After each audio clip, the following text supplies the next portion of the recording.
again. 3, 2, 1. Hey, welcome back to our fertility journey. Sure. What's new, Emily? Well, last video, we were really bumming about how expensive adoption would be for us. But after some more research, it doesn't seem so daunting. So I kind of wanted to explain that to you. This would be a good video to watch if you're considering adoption, because there are some strategies here on how to make it a little bit more affordable. We haven't sent in our check yet. I don't know what we're waiting for, really. But we feel pretty positive that this is what's going to be right for us. So we're kind of working on sending in that first check. But in the meantime, we've calmed down a little bit about how expensive it's going to be. Yeah, so there is at least in Minnesota, I don't know if it's every state, but there's a $13,000 tax credit you can have after an adoption is completed or a year after you begin adoption proceedings. So a tax credit means that taxes that you would have paid to the state, you don't have to pay instead. So, I mean, if you're making like, $60,000 a year and you pay 25% in taxes, that's like $15,000. So in that case, you'd be credited back $13,000 of that. So you'd only pay $2,000 in taxes that year. That's how that works. So that's pretty cool. I mean, in the end, just money back in your pocket. So you spend the money and you get it back. Yeah, I still kind of am trying to wrap my head around that. I don't quite understand the concept, but we're happy that it exists, and it's as good as it is. It is pretty good.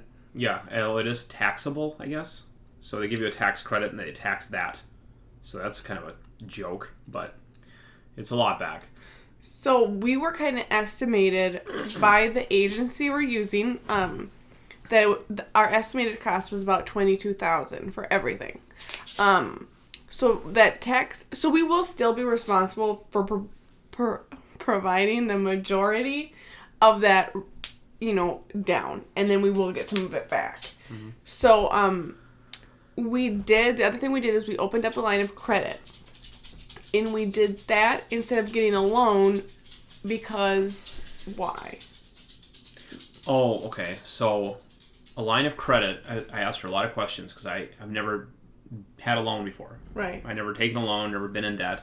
So I'm kind of new to the whole thing. But a line of credit is basically you're paying a monthly fee, which is like, it's pretty cheap. It's like, what is it, $25 a year? Is that what $25 a year. I never even knew about lines of credit before this. You pay $25 a year, and you have access to a line of credit, which is based on your whatever. So we have a $20,000 incoming credit, I think, line of credit. So if at any moment I needed $20,000, I can pull it all out of our line of credit, and then I have to. That's as if I took a loan of $20,000. I have to pay it off at a pretty high percentage. It's pretty high. Yeah. But that's only if you're paying interest for it. If you make your payments on time, then it's whatever. But the reason it's better than a loan is because if we just got a $20,000 loan today, then we'd have to pay back all the interest payments on $20,000 that we have now. Whereas a line of credit just sits there, and all we do is pay $25 a year to have it, and we can just take $5,000 of that or $500 of that. And then we only pay the interest on the small slice we took, even though we have access to the full amount. So it just seems strictly better than a loan, to be honest. It does, mostly because we aren't sure how much money we will need.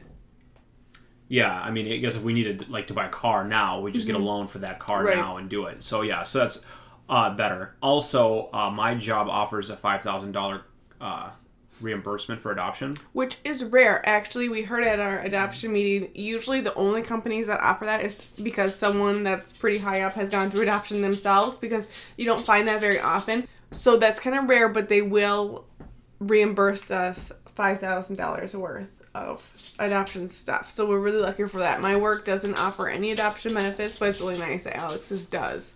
Yeah, it is nice. So we'll get, if between the tax credit and the $5,000 reimbursement, we're getting about $18,000 back from the $22,000 that we're estimated to spend. So we're only spending at the end of it all, well, unless something just complicated happens, for $4,000 or $5,000, which isn't really that insane. I mean, pregnancy is kind of expensive anyway, so. The other thing is that we are thinking about starting a GoFundMe campaign, so that might help us out a little bit. It's definitely something to consider if you're thinking about adoption. I know people even do it for fertility treatments.